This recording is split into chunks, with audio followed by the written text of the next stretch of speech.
बिस्मिल्लाहिर्रहमानिर्रहीम। Hello everyone, अस्सलामु अलैकुम। मैं हूं आपका host consultant medical specialist doctor Tanveer Arshad Chaudhry. आप देख रहे हैं program health special on special TV. सुनते कानों देखती आंखों को डॉक्टर तनवीर अरशद चौधरी का सलाम मोहब्बत। जैसे कि हमारी तमाम ऑडियंस जानती है कि हमने हमेशा करंट इशू को टाइटल करने की कोशिश की है। आज का एक हॉट टॉपिक है जो हम अपने हेल्थ स्पेशल प्रोग्राम में डिस्कस करेंगे, उसकी पूरी डिटेल के ऊपर गुफ्तगू करेंगे। वो है नी जॉइंट पेन।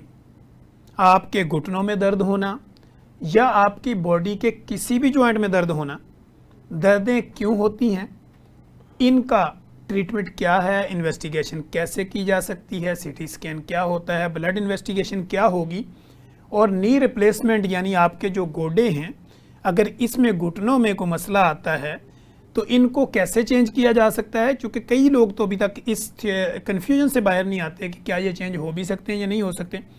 अगर हो सकते हैं तो इनका क्राइटेरिया क्या है, फिर चेंज होने के बाद आपने इनकी क्या इस तरह की प्रिवेंशन करनी है, एहतियात करनी है, जिससे ये आपको कंटिन्यू मदद दे सके। इसी तरह अगर आपका कोई कंधा जाम हो जाता है या बाकी किसी जोड़ में, किसी हड्डी में, कोई पट्ठे में कोई प्रॉब्लम आ जाती है, तो उसको कौन सी स्पेशलिटी है जो इसको ट्रीट करती है। इन सारे मौज़ूआत पर बात करने के लिए मैंने आज अपने स्टूडियो में जिस most popular, most youngest, most famous, most experience शख्सियत को दावत दे रखी है। हमारे ब्रदर हैं, दोस्त हैं, कोलीग हैं, डॉक्टर अली रज़ा शेराजी, जो कि कंसल्टेंट आर्थोपेडिक सर्जन हैं। डॉक्टर साहब, वेलकम टू द शो। शुक्रिया सर। फर्स्ट ऑफ ऑल तो डॉक्टर साहब थैंक यू सो मच कि आपको जब भी हमने कहा आपने फौरी टाइम दिया, और आपकी नवाजिश है, मेहरबानी है। हमारा ये जो हेल्थ स्पेशल प्रोग्राम है, इसमें हम कोशिश ये करते हैं कि जो भी आने वाला गेस्ट है, फ़र्स्ट ऑफ ऑल हम ये जानने की कोशिश करते हैं और हमारे नाज़रीन को भी बताते हैं कि जो शख्सियत मेरे साथ तशरीफ़ रखती हैं, इनकी एजुकेशनल जर्नी कैसे गुजरी, इनकी पर्सनैलिटी क्या है, इनकी पर्सनल लाइफ क्या है। तो we would like to know about your personality and your educational journey. अच्छा सर, पहले तो बहुत शुक्रिया, आपने मुझे प्रोग्राम में बुलाया जो कि जनरल पब्लिक की आगाही के लिए हमने प्लान किया हुआ। अगर मेरी एजुकेशनल जर्नी की बात की जाए तो मेरे मामू थे जो बच्चों के स्पेशलिस्ट थे, डॉक्टर थे, तो वो मेरे लिए एक इंस्पिरेशन थे। उनको देख के ही शायद मैं डॉक्टर बना, और मेरी वालदा की और मेरी बहनों की भी ख्वाहिश थी, और फिर डेफिनेटली मेरी अपनी भी ख्वाहिश थी। सो जब 8वीं में गुजरांवाला बोर्ड में और मैट्रिक में मेरी बोर्ड पोजीशन आई, मेरा थोड़ा सा एयरफोर्स की तरफ भी रुझान था, लेकिन सारी क्योंकि आजकल ड्रोन भी बहुत हो रहे हैं। एग्जैक्टली स्पेशली आज के दिन तो ये थोड़ा सा इवेंट हुआ है। तो लेकिन मेरी पूरी फैमिली ने मुझे परसुएट किया कि मैं डॉक्टरी की तरफ जाऊँ। अगर अच्छा डॉक्टरी के अंदर जाने के बाद आगे फर्दर ऑर्थोपेडिक सर्जरी का जर्नी इस तरह था कि मैं शुरू से ही मेडिकल कॉलेज में थोड़ा एथलीट टाइप हूँ, और मेरा उसमें इंटरेस्ट है स्पोर्ट्स में ज़्यादा आपका इंटरेस्ट। एग्जैक्टली, इसलिए हम देखते हैं आजकल आपकी फिजिकल एक्टिविटी भी और workout, swimming, horse riding, body building, तो उसकी वजह से ना ऑटोमेटिकली मेरा रुझान ऑर्थोपेडिक सर्जरी की तरफ हुआ, क्योंकि इनके डैमेजिंग्स भी ज़्यादा होती। एग्जैक्टली, और वो थोड़ा सा एक ज़रा सिमिलैरिटी है फील्ड में, और ये है। और आगे फर्दर उसके अंदर स्पोर्ट्स सर्जरी में, जॉइंट रिप्लेसमेंट में मेरा फर्दर इंटरेस्ट है। ठीक हो गया। तो डॉक्टर साहब, मैं ये जानना चाह रहा हूँ बेसिकली कि जब भी हम आर्थोपेडिक की बात करते हैं, आर्थोपेडिक से लोग रेलिवेंट कर देते हैं जराह को। बिल्कुल, अगर उनकी कोई हड्डी टूट जाती है, वो बजाय आर्थोपेडिक के पास जाने के वो पहले जराह का रुख करते हैं। तो क्या आप ये समझते हैं कि जराह के पास जो टाइम वेस्ट किया होता है, वो आपकी हड्डी को प्रॉपर ताकतवर बनाने में कहीं ना कहीं रुकावट होता है? सर एग्जैक्टली, अगर तो आप थोड़ा सा बैकग्राउंड हिस्ट्री की तरफ चाहें तो ऑर्थोपेडिक सर्जरी एक नई स्पेशलिटी है जो वर्ल्ड वॉर 1 और वर्ल्ड वॉर 2 के बाद डेवलप हुई। ठीक। और जो जराह हैं वो बहुत पुराने हैं। ठीक। इस वजह से, और स्पेशली जो छोटे सिटी हैं उनमें स्टिल ये कॉन्सेप्ट है कि अब जैसे एक जराह के पास आप जा रहे हैं, वर्ड ऑफ माउथ है, 500 रुपीज़ के अंदर एक्सरे तो डेफिनेटली वो नहीं करते, लेकिन उसी के अंदर वो हड्डी को सीधा कर रहे हैं, पट्टी कर रहे हैं, तेल लगा रहे हैं, जिनमें मोस्टली स्टेरॉइड्स भी होते हैं। प्रॉब्लम ये होता है कि जब वो हड्डी को खींच के सीधा करते हैं तो चूंकि उन्होंने प्रॉपर कोई ट्रेनिंग नहीं ली होती है, उनको बॉडी की एनाटॉमी का नहीं पता होता, तो वो हड्डी को किस तरह सीधा कर रहे हैं। मोस्ट ऑफ द टाइम टेढ़ी जुड़ी होती है हड्डी, या हड्डी को सीधा करने के चक्कर में जो खून की नाली है या जो नस है उसका भी डैमेज हो जाता है। वो कहीं दबाव ना आ जाए, डैमेज ना हो जाए। एग्जैक्टली हमारे पास गवर्नमेंट हॉस्पिटल में काफ़ी ऐसे पेशेंट्स रिपोर्ट होते हैं जो खुदा न खास्ता टांगे या बाजू भी उनकी ज़ाया हो जाती है, या उनकी काफ़ी ज़्यादा स्वेलिंग होती है, या उनकी हड्डियाँ टेढ़ी जुड़ जाती हैं। सो हम पेशेंट्स को रिकमेंड करते हैं कि पंजाब गवर्नमेंट की तरफ से उन्हें 24 आवर ऑर्थोपेडिक सर्जन्स जो हैं तमाम बड़े हॉस्पिटल में फैसिलिटी मिली हुई है, तो चाहे रात का 4 बजे या 5 बजे वो आराम से गवर्नमेंट हॉस्पिटल में आएँ और उनका इलाज होगा।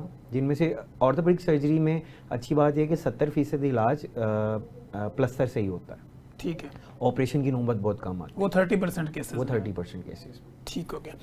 अच्छा डॉक्टर साहब, जैसे कि आजकल के दौर में हम पहले तो ये सुनते थे कि जोड़ों में कोई प्रॉब्लम आ गया, कोई दवाई खा ली, कोई तेल का मसाज कर लिया, कोई लोगों ने पजीरियाँ मजूने बना ली तो उनके जोड़ ताकतवर हो जाते थे। अब यहाँ पे लोग ये कहते हैं कि जोड़ ही बदल दिए जाते हैं। तो क्या ये कॉन्सेप्ट है जोड़ बदलने का, नी रिप्लेसमेंट का, या किसी भी जॉइंट रिप्लेसमेंट का? अच्छा सर, जो क्वेश्चन आपने किया है इसका बेसिकली आंसर काफ़ी ज़्यादा कॉम्पैक्ट आंसर है। जो आपने डाइट की बात की तो वो बहुत इम्पोर्टेंट है। पाकिस्तान के अंदर मतवाज़न ग़िज़ा की भी कमी है और लोग ग़िज़ाइयत का शिकार भी हैं, और यहाँ पे कहीं पे यानी ग़िज़ा बहुत ज़्यादा होने की वजह से मसाइल हैं। Exactly. और कहीं पे खुराक पूरी ना मिलने की वजह से प्रोटीन डाइट लोग ज़्यादा नहीं लेते, यहाँ पे निशास्ते और तेल वाली डाइट ज़्यादा है, दूध और दही का इस्तेमाल नहीं करते लोग, इतना सनलाइट में नहीं जाते, कोल्ड ड्रिंक्स बहुत ज़्यादा पीते हैं। इन सारे इश्यूज़ की वजह से जो है ना जॉइंट्स काफ़ी ज़्यादा वीक होते हैं। रही सही कसर अगर आप यंग पेशेंट्स की बात करें तो घंटिया की एक बीमारी, रूमेटॉइड आर्थराइटिस, आप उसके बारे में जानते हैं, सादा ज़ुबान में लोग गैंठिया कहते हैं। उसके अलावा या घुटनों में चोट लगना या घुटनों में इन्फेक्शन होना, तो उसकी वजह से यंगस्टर्स में जो है वो घुटने इतने डैमेज हो जाते हैं कि वो किसी दवाई से भी सेटल डाउन नहीं होता इशू, तो उसको तब्दील करना पड़ता है। आजकल एक और ट्रेंड बहुत चला हुआ है जिसके अंदर पट्ठों और हड्डियों की कमज़ोरी के लिए लोग हकीमों के पास कुश्ते लेने जा रहे हैं, या इवन शादी कोर्स के लिए भी जा रहे हैं। तो हमारे पास गवर्नमेंट हॉस्पिटल में काफ़ी यंग पेशेंट्स आते हैं जिनके कूल्हे के जोड़ जो हैं वो बिल्कुल ख़त्म हुए होते हैं, और हमें यंग पेशेंट्स में हिप रिप्लेसमेंट करनी पड़ रही है। तो ये कुछ पाकिस्तान में डालमा है जो मैं चाहता हूँ कि जनरल पब्लिक के लिए, आगाही के लिए उनको वेल अवेयर कर दिया जाए, वेल अवेयर करें कि वो इन चीज़ों से बचें। वो जिसके पास भी नुस्खा लेने जाएं उसको पता हो कि उसे क्या दवाई दी जा रही है, क्या पीस के दिया जा रहा है। स्पेशली हकीमी नुस्खों में एज़ पर माई इंफॉर्मेशन डेक्सामेथासोन पीस के दी जा रही है, जो कि एवीएन तौर पे तो रिलीफ वगैरह मिलता है, रिलीफ मिलता है। मरीजों को लगता है कि जिसमें ताकत आ रही है, लेकिन वो उनके जोड़ों को बिल्कुल घिसा देती। ठीक हो गया। अच्छा डॉक्टर साहब, जैसे कि हमने ये बात की कि वो कुश्ते लेने चले जाते हैं या इस तरह की कोई दवाई लेते हैं, आप ये क्या समझते हैं? हमारे लोगों में एक मिथ पाई जाती है, वो कहते हैं कि इस बंदे का सेक्सुअल यूज़ बहुत ज़्यादा है तो इस वजह से इसके गोडे और इसका हिप जॉइंट ख़त्म हो गया। इसमें कोई रियलिटी है? सर इसके अंदर कुछ ऐसा रियलिटी नहीं है। मेन इशू यहाँ पे आ रहा है हमारी लाइफस्टाइल का, जो सेडेंट्री लाइफस्टाइल है। मोनेटाइजेशन का फैक्टर बहुत है, हर बंदा पैसे कमाने की दौड़ में लगा हुआ है, सुबह भी नौकरी कर रहे हैं, शाम को भी नौकरी कर रहे हैं, लोग रेस्ट नहीं कर रहे, नींद की कमी का शिकार हैं, ज़हनी तनाव का शिकार हैं, डाइट उनकी अच्छी नहीं है, सिटिंग पोस्चर ठीक नहीं है, स्टैंडिंग पोस्चर ठीक नहीं है, और फिज़िकल एक्टिविटी तो है ही नहीं। जिम जाना तो दूर की बात, आधा घंटा लोग पैदल वॉक भी नहीं कर रहे। तो इसमें आप देखें कि उनके जो जोड़ और पट्टे हैं वो कितने कमज़ोर हो जाते हैं। ठीक। सो ये एक एक्चुअली बेसिक फैक्टर है, लेकिन मसला ये है कि हम दूसरी चीज़ों को जो है वो बुनियाद बना रहे हैं, जो असल चीज़ें हैं हम उसे इग्नोर कर रहे हैं। ठीक हो गया। तो डॉक्टर साहब, एक आर्थोपेडिक सर्जन जो है वो कब ये देखता है कि अब मेरा जो पेशेंट है इसको किसी भी रिप्लेसमेंट की तरफ जाना पड़ेगा, या हिप जॉइंट की रिप्लेसमेंट हो या नी जॉइंट की हो, तो क्या ऐसा बैरियर होता है जिससे गुजर के अब वो ये फैसला करता है कि अब इसकी नी रिप्लेसमेंट होगी या कोई जॉइंट रिप्लेसमेंट? अच्छा डॉक्टर साहब, 70% जो केसेस हैं उसमें अगर आप पेशेंट की डाइट अच्छी कर लें और उनकी एक्सरसाइज हो, और फिजियोथेरेपी भी हमें सम टाइम चाहिए होती है पट्टों को ताकतवर करने के लिए, तो मैं हमेशा रेफ़र करता हूँ एक अच्छे डाइटिशियन के पास और एक अच्छे फिजियोथेरेपिस्ट के पास। ठीक। तो 70% इशू सॉल्व हो जाते हैं। सनलाइट हम एडवाइस करते हैं पेशेंट्स को। सम टाइम लोग क्या कर रहे हैं कि वो 6-6 महीने विटामिन डी का कैप्सूल खा रहे हैं, लेकिन वो कैल्शियम खा ही नहीं रहे। विटामिन डी तो समझे एक गाड़ी है और कैल्शियम सवारियाँ, जब आप कैल्शियम नहीं खा रहे तो विटामिन डी का क्या फ़ायदा। वो अंदर ही घूमता रहेगा। एग्जैक्टली, आप विटामिन डी और कैल्शियम अगर दोनों यूज़ करें तो मसला ये कि हम सनलाइट में नहीं जा रहे। जब सनलाइट में जाएंगे तो सूरज की रोशनी हमारी जिल्द पे पड़ेगी तो विटामिन डी एक्टिवेट होगी। ठीक है। दूसरा आजकल बड़ा ट्रेंड हुआ है यंगस्टर्स में काले कपड़े पहनने का, मॉडर्निज्म के उसमें ना, तो ब्लैक कपड़ों का मसला ये है कि सूरज की जो रोशनी है और यूवी लाइट वो सब रिफ्लेक्ट बैक हो जाती है। सो स्किन पे क्या लाइट पड़ेगी और क्या विटामिन डी, और सनब्लॉक लोग लगा रहे हैं। तो हम बेसिकली एक ऐसा मुल्क है जिनमें हमारे पास धूप बहुत ज़्यादा है, लेकिन धूप होने के बावजूद विटामिन डी की डेफिशिएंसी है, ये सारा। अब अगला जो आपने सवाल पूछा कि एक सर्जन कब प्लान करता है, तो यूजली हम 70% केसेस को कंजर्वेटिव मैनेज कर लेते हैं। ठीक। उसके बाद फिर हम एनसेड्स, पेन किलर देते हैं, ग्लूकोजामीन, कोलेजन, काफ़ी सप्लीमेंट्स हैं, एंटी इन्फ्लेमेटरी डाइट पेशेंट को एडवाइस करते हैं। उसकी जो नेक्स्ट स्टेज अगर आ जाती है तो उसके अंदर हम पीआरपी, प्लेटलेट रिच प्लाज्मा, जो पेशेंट के अपने ब्लड से बनाया जाता है, प्लेटलेट रिच प्लाज्मा देते हैं। हाइलुरोनिक एसिड का इंजेक्शन, एग्जैक्टली पीआरपी का इंजेक्शन लगते हैं ताकि उनकी रिकवरी हो, थोड़ा सा उनका ग्रेड रिवर्स हो। हाइलुरोनिक एसिड का इंजेक्शन लगाते हैं, आप समझे कि जैसे वो गेयर ऑयल है, ताकि घुटनों का ऑयल, एग्जैक्टली, ठीक है। उसके बाद जो नेक्स्ट स्टेज, अगर घुटने इतने ज़्यादा डैमेज हैं, यानी कि घुटनों में एक्चुअली घुटनों की कार्टिलेज, जो पूरी हड्डी, नरम हड्डी होती है, वो डैमेज हुई होती है, कि वो इतनी डैमेज है कि मरीज़ को रेस्ट में भी पेन हो रही है, वो पब्लिक कन्वेंस में नहीं जा सकता है। मैं यूजली पेशेंट से पूछता हूँ, मेरे पास गवर्नमेंट हॉस्पिटल में पेशेंट आते हैं, मैं कहता हूँ अगर आपको अनारकली में शॉपिंग करने पड़े तो आप कर लेंगी, तो अगर वो नहीं कर सकती तो मीन्स कि उनकी रूटीन की एक्टिविटी डिस्टर्ब हुई है। सो यूजली अगर तो हम नी की बात करें तो उसमें ग्रेड 3 ग्रे जोन है, ठीक है, जिसमें इंजेक्शन और नी रिप्लेसमेंट दोनों से काम बन सकता है। ग्रेड 4 और 5 में तो नी रिप्लेसमेंट ही है, ठीक है। लेकिन उसमें भी यहाँ पे प्रॉब्लम आता है कि अगर एक पेशेंट नी रिप्लेसमेंट को इतना डिले करे कि वो व्हील चेयर पे आ जाएं या वो बेड बाउंड हो जाएं, तो उनके पट्टे इतने ज़्यादा वीक हो जाते हैं कि अब वो नी रिप्लेसमेंट की भी टाइम से गुजर गए हैं, ठीक है। सो नी रिप्लेसमेंट भी इफेक्टिव नहीं होगी। नी के बेसिकली 3 कंपार्टमेंट है, आप समझे 3 खाने हैं, तो उसमें जो दरमियानी यानी मीडियल कंपार्टमेंट है वो पाकिस्तानी अवाम में ज़्यादा डैमेज होता है। आजकल एक नया ट्रेंड भी है जिसमें हाफ नी रिप्लेसमेंट यानी पार्शियल नी रिप्लेसमेंट होती है। अगर आप वो टाइमली कराएं तो वो जो दूसरा वाला कंपार्टमेंट है उसे थोड़ा सा साय ऑफ रिलीफ, जिसे कहते हैं सुकून का सांस मिल जाना, वो मिलेगा। Patient even partial knee replacement के साथ यानी हाफ नी रिप्लेसमेंट के साथ टेनिस भी खेल सकते हैं, पेशेंट ब्रिस्क वॉक कर सकते हैं, रनिंग कर सकते हैं, और वो नीचे नमाज भी पढ़ सकते हैं। लेकिन जब हम टोटल नी रिप्लेसमेंट की बात करें कि अगर वो इसे सारे फेजेस को गुजार दें और एंड स्टेज पे हमारे पास पहुँचे, तो टोटल नी रिप्लेसमेंट के साथ रिजल्ट्स बहुत अच्छे हैं। पेशेंट पेन फ्री होता है, ब्रिस्क वॉक कर सकता है, अपनी सारी एक्टिविटी कर सकता है। हाँ, हम उन्हें एडवाइस करते हैं कि वो नमाज कुर्सी पे बैठ के पढ़ें और ज़मीन पे पालती मार के ना बैठें, बट स्टिल उसके रिजल्ट्स भी बहुत अच्छे हैं। बट मेरी पेशेंट को एडवाइस होता है कि वो स्टेजेस को बहुत आगे ना बढ़ाएं। ठीक हो गया। अच्छा डॉक्टर साहब, एक चीज़ हम देखते हैं आजकल डॉक्टर साहब के आर्थोस्कोपी का एक कॉन्सेप्ट लोगों के माइंड में आता है, लोग हमसे पूछते हैं ये क्या चीज़ है? डॉक्टर साहब, एक वक्त था जिसमें ओपन सर्जरी होती थी कि पूरा घुटना खोल के सर्जरी करते थे। स्पेशली एथलीट्स में इसकी ज़रूरत पड़ती है, उनका पट्टा डैमेज हो जाता है, इंटीरियर क्रूशिएट लिगामेंट उसे हम मेडिकल टर्मिनोलॉजी में कहते हैं, और कुछ पेशेंट में पोस्टीरियर भी, लेकिन वो बहुत रेयर है, वो डैमेज होता है। सो पूरा घुटना खोल के उस पट्टे को रिपेयर किया जाता था। एक्चुअली एक और टांग से पट्टा लेके वहाँ पे उसकी जगह लगाया जाता था। लेकिन अब मॉडर्न साइंस आ गई है, तो की होल छोटा सा इंसिजन होता है, कैमरे से स्कोप आप डाल के और उससे आप उस पूरे पट्टे को रिपेयर कर देते हैं। ठीक है। उससे सर्जरी का टाइम कम हो जाता है, ब्लड लॉस कम हो जाता है, पेशेंट की रिकवरी बड़ी अच्छी आ जाती है।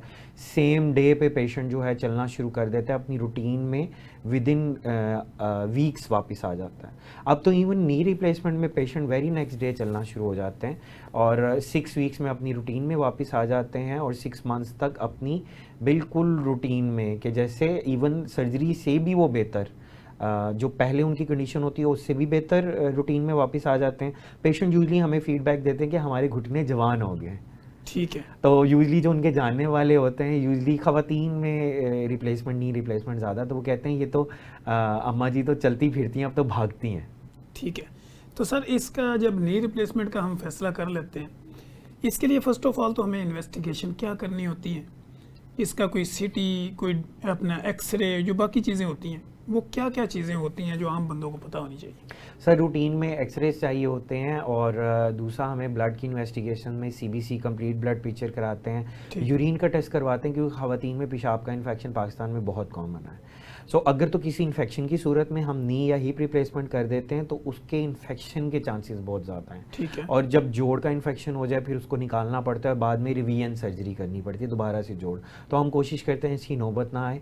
उसके लिए पेशेंट के जब हम इन्वेस्टिगेट कराते हैं, ब्लड टेस्ट, यूरिन टेस्ट कराते हैं, तो उसके अमूमन 3-4 दिन पहले ही जब भी सर्जरी प्लान करनी होती है तो हम उनको मेडिसिन स्टार्ट कर देते हैं, जिसमें एंटीबायोटिक भी होती है ताकि बाद में इन्फेक्शन ना हो, और पेन किलर भी हम पहले ही स्टार्ट कर देते हैं ताकि उनकी पेन परसेप्शन कम हो और सर्जरी के बाद भी उनकी पेन बहुत कम हो।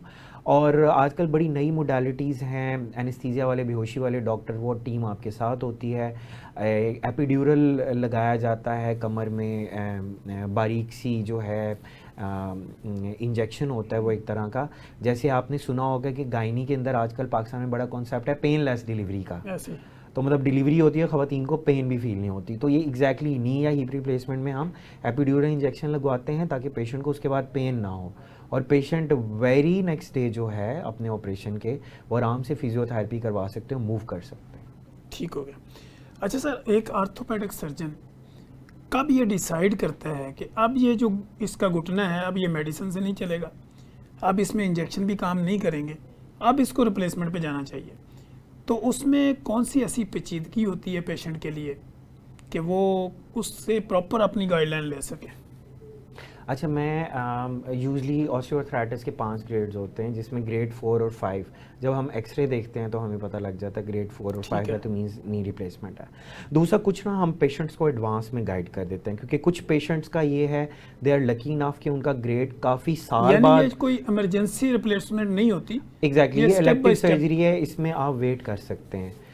लेकिन पेशेंट्स को ना कुछ वार्निंग साइन हम बता देते हैं। हम उन्हें बताते हैं कि अगर आपको रेस्ट में यानी बैठे हुए भी शदीद दर्द होना शुरू हो जाए, या आपके घुटने टेढ़ा होने शुरू हो जाएं, या अगर आपको लगे कि आपका मतलब आप बेड से सिर्फ वॉशरूम जा सकते हैं या किचन में पानी ले जाने के लिए आपकी एक्टिविटी बड़ी रिस्ट्रिक्ट हो रही है, तो उसके अंदर आपने वेट नहीं करना। दूसरा ये है कि अगर आपको एक घुटने के साथ साथ दूसरे घुटने में और कमर में भी दर्द शुरू हो जाए, ये एक ट्रायंगल होती है, मुसल्लस होती है, इट मीन्स कि अब आपका ग्रेड बढ़ रहा है, आपको वेट नहीं करना, क्योंकि ऐसे पेशेंट जल्दी व्हील चेयर पर आ जाते हैं या वो बिस्तर पे पड़ जाते हैं। फिर जब वो हमारे पास आते हैं तो उनके पट्टे इतने कमज़ोर हो चुके होते हैं कि नी रिप्लेसमेंट के बाद भी उन्हें फ़ायदा नहीं होता। ठीक है।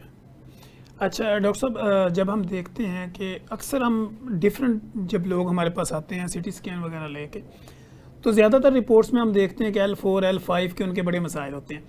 ये L4 L5 क्या है, और ये जो लोअर बैक पेन कंटिन्यू रहता है, इसकी रीज़न क्या होती है? सर L4 L5 के ऊपर ज़्यादा इसलिए इशू होता है क्योंकि वो एक सेगमेंट है जो ट्रांजिशन जोन है। ठीक है। क्योंकि थोरेसिक वर्टिब्री हैं, फिर लंबर वर्टिब्री हैं और सैक्रल वर्टिब्री हैं। आप समझें कि आप लाहौर डिवीज़न से गुजरांवाला डिवीज़न जा रहे हैं, फिर गुजरांवाला से रावलपिंडी डिवीज़न जा रहे हैं। ठीक है। तो ये आप समझे कि आप लाहौर से गुजरांवाला डिवीज़न जा रहे हैं, तो ये ट्रांजिशन वाला जोन है। लोअर बैक के मसाइल पाकिस्तान में वो भी बहुत ज़्यादा कॉमन है, क्योंकि डाइट का इशू है, स्लीप का इशू है, स्ट्रेस फैक्टर बहुत ज़्यादा है, और ख़वातीन के अंदर स्पेशली वो बहुत घर में काम कर रही होती हैं और भारी चीज़ें खींच रही हैं, धकेल रही हैं, उठा रही हैं, उससे पहले कोई वार्म अप, कोई स्ट्रेचिंग नहीं है। उसके अलावा जो सिटिंग पॉस्चर है ऑफिस के अंदर, सिटिंग पॉस्चर ठीक नहीं है, स्टैंडिंग पॉस्चर ठीक नहीं है, फ़िज़िकल एक्टिविटी बिल्कुल नहीं है लोगों की। अगर मोटर बाइक पे जा रहे हैं तो ना हमवार सतह पे बाइक पे उन्हें झटके लग रहे हैं, गाड़ी में लॉन्ग ड्राइव कर रहे हैं तो किसी ने कोई ऑर्थो कुशन नहीं रखा हुआ, बैक कुशन नहीं रखा हुआ। आजकल तो मुख्तलिफ़ कंपनीज़ हैं जो बड़े अच्छे मुख्तलिफ़ नामों से बनाते हैं, बट बेसिकली ऑर्थो कुशन होता है। इसके अलावा सोने के लिए ऑर्थो मैट्रेस होता है, ऑर्थो पिलो होता है। जिस मर्ज़ी कंपनी का लें, उससे ये है कि पूरी रात बॉडी पे जब आप सो रहे हैं तो बड़ा अच्छा मसाज होता है, ठीक है। लेकिन मसला ये है कि एक तो जनरल पब्लिक को अवेयरनेस नहीं है, दूसरा ये चीज़ें इतनी महंगी हैं कि वो मिडिल क्लास की पहुंच से बाहर हैं।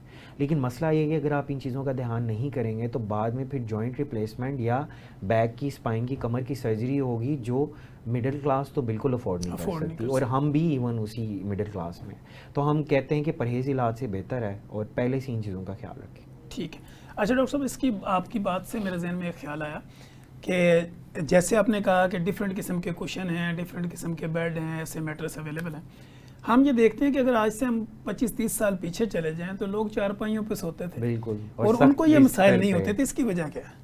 लोग एक्चुअली सख्त बिस्तर पे सोते थे। आजकल जो मैट्रेस है वो नरम मैट्रेस पे सोने का कॉन्सेप्ट हो गया। जो ऑर्थो मैट्रेस हैं वो बड़े स्पेशल डिज़ाइंड होते हैं, वो समझे एक तरह के सख्त। जी नाजरीन, कहीं मत जाइएगा। डॉक्टर अली रज़ा शराजी हमारे साथ मौजूद हैं। यहीं पे वक्त हुआ एक ब्रेक का, और ब्रेक के बाद जब हम आएंगे तो हम डॉक्टर साहब के साथ मज़े की गुफ्तगू जारी रखेंगे।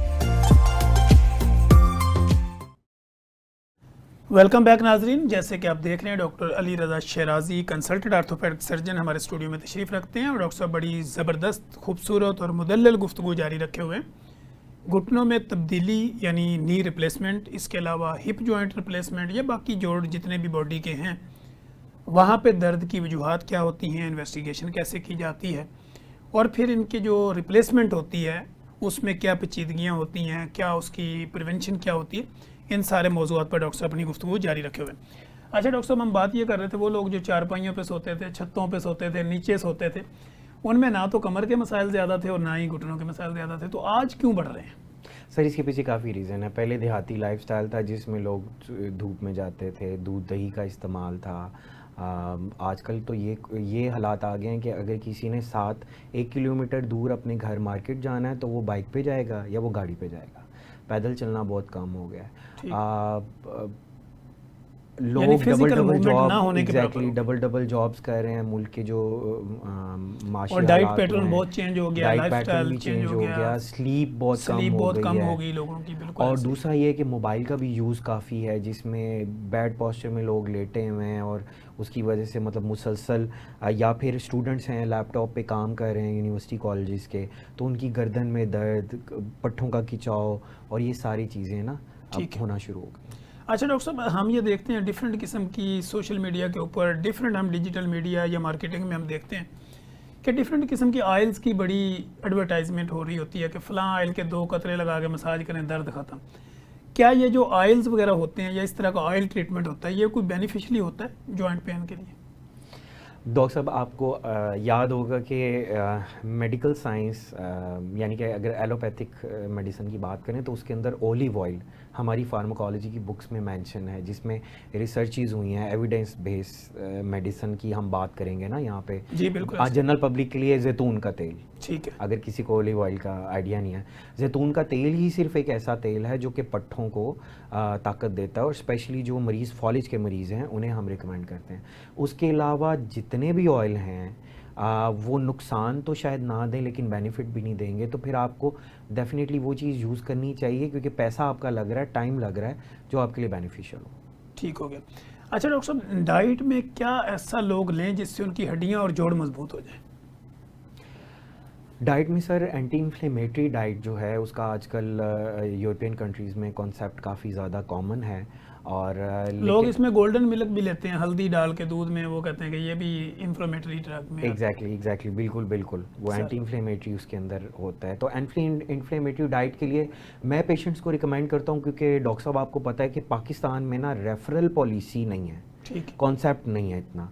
अगर एक हड्डी जोड़ सर्जन है वो फिजियोथेरापी भी मरीज़ों की खुद ही कर रहा है, वो उनको डाइट भी खुद लिख के दे रहा है। हालांकि बीइंग एन MBBS डॉक्टर आपको भी पता है कि हमें न्यूट्रिशन का पोर्शन बहुत कम पढ़ाया जाता है। जी बिल्कुल। हम पेशेंट्स को बेसिक न्यूट्रिशन का गाइड करेंगे, जो कि डेफिनेटली हमारा गाइड करना बनता है। हम उन्हें बेसिक फिजियोथेरेपी का गाइड करेंगे, लेकिन जैसे आपने बात की इन चीज़ों के लिए फिर मैं उनको डाइटिशियन को रेफ़र करता हूँ, प्रॉपर प्रोफेशनल जो कि डिग्री होल्डर हो, ठीक है। और इसी तरह फिजियोथेरेपी के लिए मैं उन्हें प्रॉपर प्रोफेशनल को रेफ़र करूँगा जो फिजियोथेरेपिस्ट हो। ठीक है।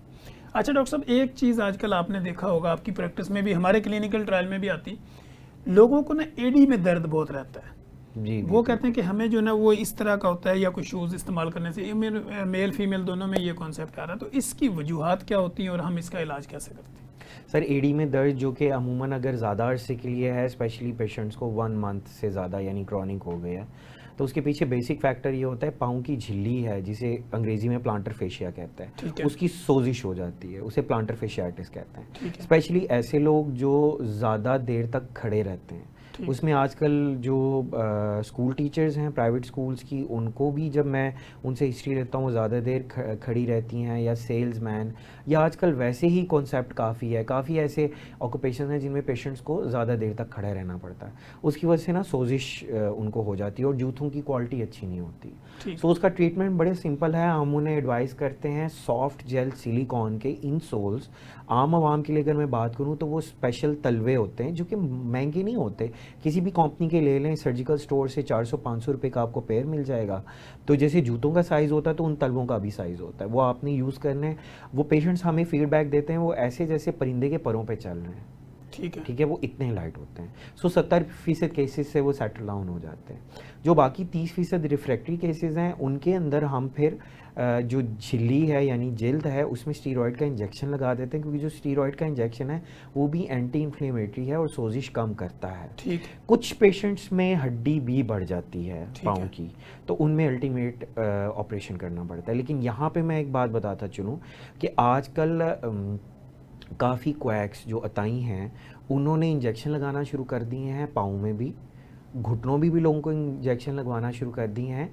और उसके अंदर वो बिल्कुल नहीं ध्यान करते, मतलब हर महीने बाद पेशेंट्स को स्टीरॉयड के इंजेक्शन लग रहे हैं, हालांकि उसके अंदर स्पेसिंग होती है और वो कोई माहिर डॉक्टर ही लगाएगा, या वो कोई हड्डी जो डॉक्टर लगाएगा, या MBBS डॉक्टर, या मेडिकल स्पेशलिस्ट, या रोमेटोलॉजिस्ट।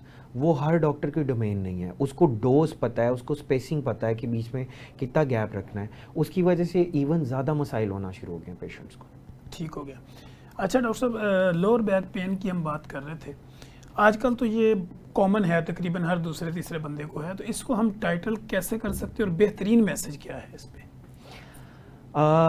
मेरा मैसेज पेशेंट्स के लिए है कि जिसके पास भी अपने लोअर बैक के इलाज के लिए जाएं तो पहले तशखीस कराएं। ठीक है। आजकल सोशल मीडिया पे मैं देख रहा होता हूँ रूट कॉज क्या है। आजकल मैं सोशल मीडिया पे ये भी देख रहा होता हूँ कि जनाब बग़ैर ऑपरेशन के कमर दर्द का इलाज, तो जब पता ही नहीं है कि अंदर मसला क्या है। कमर दर्द की तो 101 वजूहात हैं, उसमें फ्रैक्चर हो सकता है, पट्टों का खिंचाव हो सकता है, खुदा ना खास्ता उसके अंदर हड्डियों की, कमर की टीबी और कमर का ट्यूमर, ठीक है, यानी कि हड्डियों का कैंसर। तो जब पेशेंट का एक्सरे नहीं हुआ और एक्सरे के बाद समटाइम हमें MRI की ज़रूरत होती है, जब तशख़ीस ही नहीं हुई कि कमर दर्द की वजह क्या है, तो इस तरह कोई कैसे क्लेम कर सकता है। सो बराहे मेहरबानी जिस भी डॉक्टर के पास जाएं पहले तो कोशिश करें डॉक्टर के पास ही डायग्नोज प्रॉपर कराएं। यहाँ पे पाकिस्तान में जनरल पब्लिक के पास इतनी आगाही ही नहीं है और थोड़ा सा गुर्बत का भी फैक्टर है कि चाहे वो जरा के पास भी चले जाएं, जरा ने अगर कह दिया हड्डी टूटी हुई है, कोई एक्सरे नहीं है, कोई एविडेंस, कोई सबूत नहीं है, जरा कह देता है जी नस दब गई है, भाई जरा के आंखों में क्या कैमरा फिट है, ठीक है, लोग भोले हैं, लोग यकीन कर लेते हैं। लोगों को सिर्फ इतनी आगाही देने की सख्त ज़रूरत है कि जिसके पास भी जाएं उन्हें कहें कि आपने तशख़ीस क्या की है और किस बेस पे की है। ठीक होगा। अच्छा डॉक्टर साहब, जैसे हम नी रिप्लेसमेंट की बात कर रहे थे, हिप जॉइंट रिप्लेसमेंट की बात कर रहे थे, तो क्या गवर्नमेंट सेक्टर के ऊपर ये फैसिलिटी अवेलेबल है? जी बिल्कुल, पंजाब गवर्नमेंट ने फैसिलिटीज़ हर बड़े गवर्नमेंट हॉस्पिटल में दी है जहाँ पे जोड़ की तब्दीली होती है। और ख़ाली जोड़ की तब्दीली नहीं, जैसे मैंने आपको पहले बताया कि हम मेडिसिन, फिजियोथेरेपी उस सब से करते हैं, फिर घुटनों में इंजेक्शन भी लगते हैं। उससे जो अगली स्टेज है उसके अंदर हम स्पेशल किस्म की ऑस्टियोटमीज़ करते हैं, प्रॉक्सिमल टिबियल ऑस्टियोटमी। आप सादा अल्फाज में कह लें कि हड्डियों की अलाइनमेंट करते हैं कि जिस जगह उनका वज़न ज़्यादा आ रहा है वो दूसरी गैर मुतासरा जगह पे शिफ्ट हो जाए, उसके बाद जोड़ की रिप्लेसमेंट की नौबत आती है। तो ये सारी फैसिलिटी गवर्नमेंट हॉस्पिटल्स में अवेलेबल हैं, लेकिन लोगों को उसका नॉलेज नहीं है। ठीक।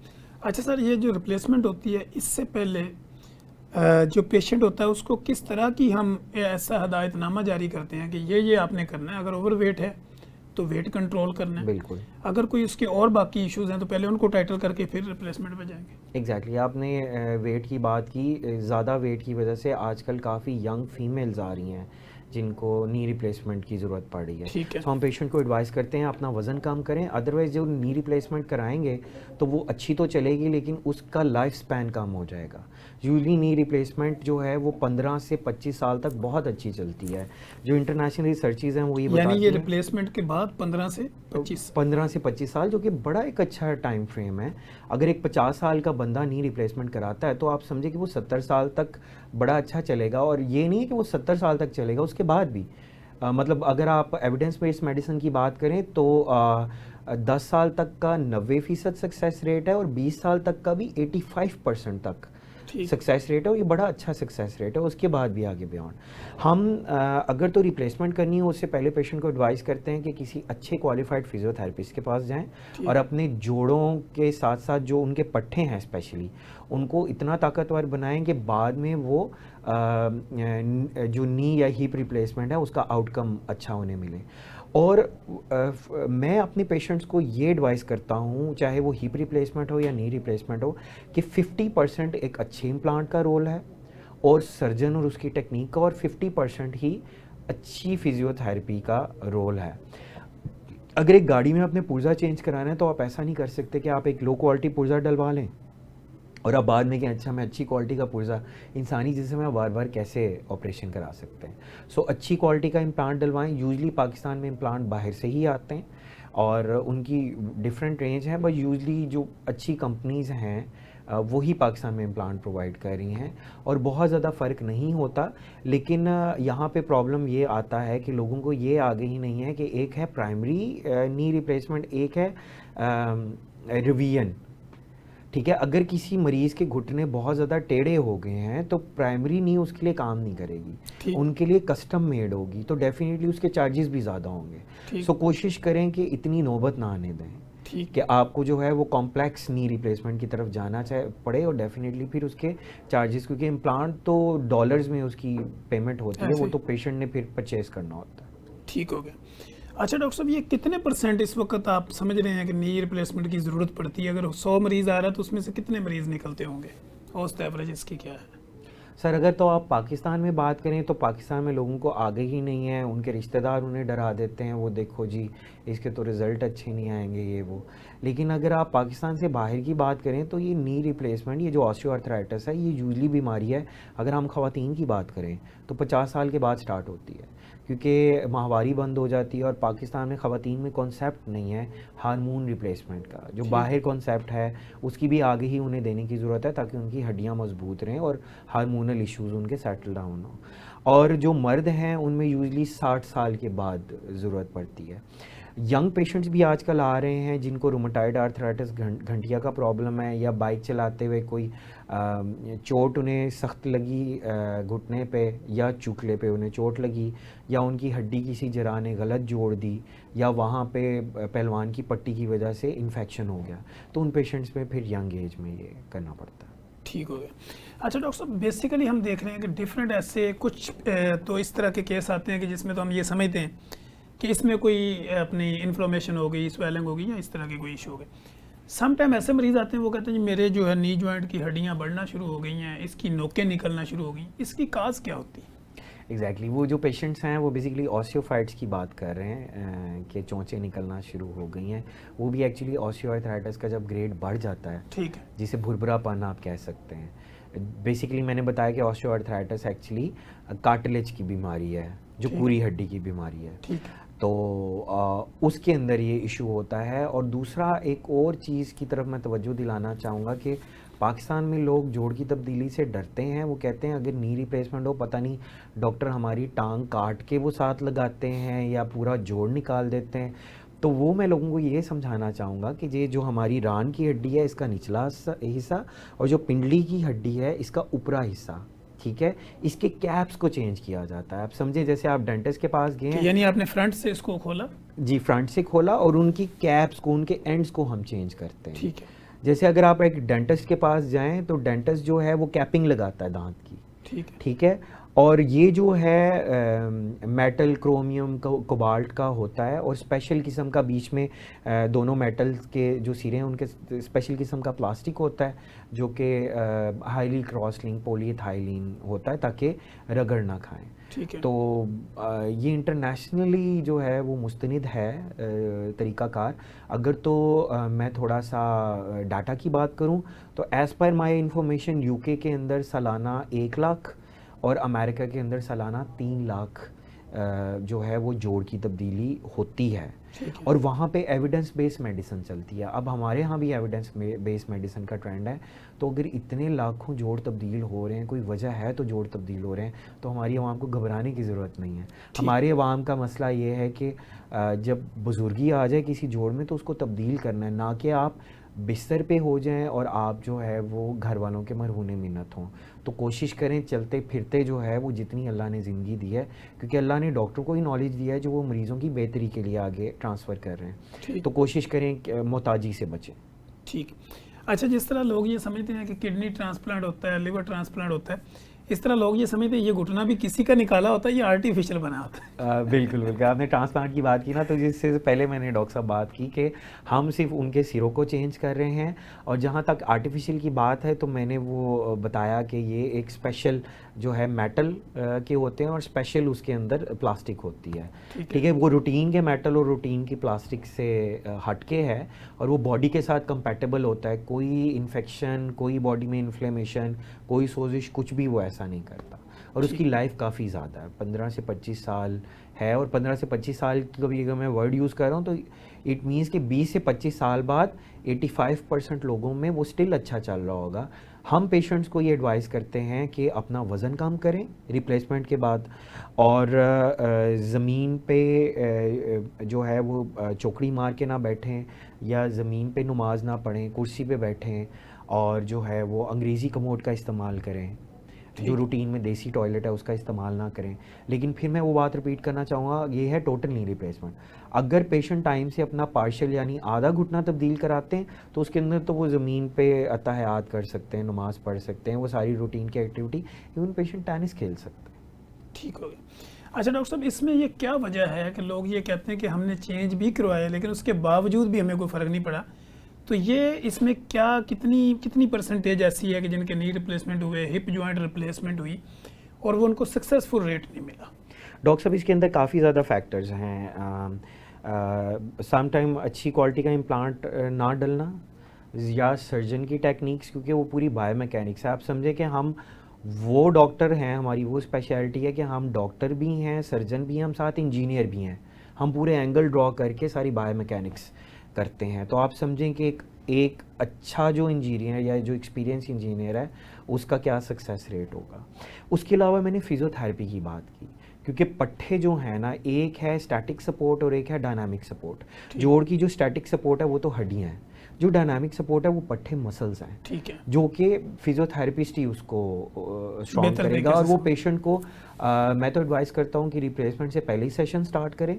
कोई एक क्वालिफाइड फिजियोथेरेपिस्ट जो उनके लिए फिजिबल है गवर्नमेंट प्राइवेट सेक्टर में, उनको पकड़ें और उसके बाद भी उन्हीं से ही सेशन लें, तो वो उनको प्रॉपर चलना भी सिखाएंगे। तो आप समझे कि बिल्कुल ऐसे स्टेप्स हैं जैसे एक बच्चा है, पहले उसने गर्दन सीधी की है या बैठा है, फिर आहिस्ता पकड़ के खड़ा हुआ है, और इस तरह एग्जैक्टली। तो ये सारे स्टेप्स हैं। सो अगर आप स्टेप वाइज नहीं चलेंगे फिर कहीं ना कहीं कुछ कोई ऐसी चीज़ रह जाएगी जो आपकी इसकी सक्सेस रेट को कम कर देगी। ठीक। डॉक्टर साहब, थैंक यू सो मच, आपने हमें टाइम दिया और बड़े खूबसूरत मुदल्लल बेस्ड ऑन साइंस गुफ्तगू की, और मुझे पूरी उम्मीद है कि हमारे नाजरीन ने बहुत कुछ गेन किया होगा, बड़ी चीज़ें सीखी होंगी। डॉक्टर अली रज़ा शराजी का पब्लिक के नाम क्या पैगाम, और पब्लिक आपसे कांटेक्ट कैसे करें? सर, पब्लिक मुझे गवर्नमेंट हॉस्पिटल में दिखा सकती है, मैं हर टाइम अवेलेबल हूँ। यूजली जब आप गवर्नमेंट हॉस्पिटल में हो तो आपको प्राइवेट प्रैक्टिस का इतना टाइम नहीं मिलता। और स्पेशली जो है हमें उसके लिए अलाउ भी नहीं होता प्राइवेट प्रैक्टिस के लिए। सो वो मुझे मेयो हॉस्पिटल में कभी भी दिखा सकते हैं। आज के प्रोग्राम का मकसद भी यही था कि जो मैं पेशेंट्स को देखता हूँ कि यंग पेशेंट अपने जोड़ ख़राब करके लेके आते हैं या पहलवानों से गलत इलाज करा के आते हैं, क्योंकि सम टाइम आप ओपीडी में इतना काउंसल नहीं कर सकते, तो वो कहते हैं परहेज़ इलाज से बेहतर है। तो पहले ही आप लोगों को आगाही दें एक मीडिया प्लेटफॉर्म पे, ताकि गवर्नमेंट हॉस्पिटल्स में भी बर्डन कम हो, डिज़ीज़ का बर्डन कम हो, लोग हेल्दी लाइफस्टाइल जिएं। हेल्दी लाइफस्टाइल की जब हम बात करते हैं तो मैं एडवाइस करूँगा कि मतवाज़न ग़ज़ा का इस्तेमाल करें, बैलेंस डाइट, ग़ज़ा की कमी दूर करें, नींद की कमी दूर करें, ज़हनी तनाव अपना दूर करें, आपका सिटिंग स्टैंडिंग पॉस्चर अच्छा होना चाहिए। कोशिश करें कि हकीमों और जो क्वैक्स हड्डी जोड़ पहलवान हैं उधर अवॉइड करें। आपको जो भी पुड़िया में दवाई दी जा रही है तो आपको जो है वो पूछना चाहिए कि आपको उसमें उसके अंदर क्या दिया जा रहा है, या अगर कोई आपकी हड्डी सीधी कर रहा है तो वो किस टेक्निक से सीधी कर रहा है, क्या उसे करना भी आता है कि नहीं। Sir thank you so much. दिल तो चाह रहा था आपसे और भी कई बातें हम की जा सकती थी, लेकिन जब हम स्टूडियो में होते हैं टाइम लिमिटेशंस होती हैं। एग्जैक्टली। तो बहरहाल थैंक यू सो मच, आपने बड़ी खूबसूरत गुफ्तगू की। नाजरीन, डॉक्टर साहब की गुफ्तगू से मुतल्लिक़ किसी भी तरह की कोई भी आपको इन्फॉर्मेशन चाहिए हो, कोई सवाल व जवाब हो, आप कमेंट बॉक्स में आइए, कमेंट कीजिए, नेगेटिव लिखें, पॉजिटिव लिखें, लेकिन ज़रूर लिखें। तो आप इस प्रोग्राम को अपने सराउंडिंग में, अपने सोशल मीडिया सर्कल के अंदर, अपने दोस्त अहबाब में भी इसको शेयर करें ताकि उनकी ज़िंदगी में भी आसानी पैदा की जा सके। मुझे, हमारे आर्थोपेडिक सर्जन और प्रोडक्शन टीम को इजाज़त दीजिए। अल्लाह हाफिज़।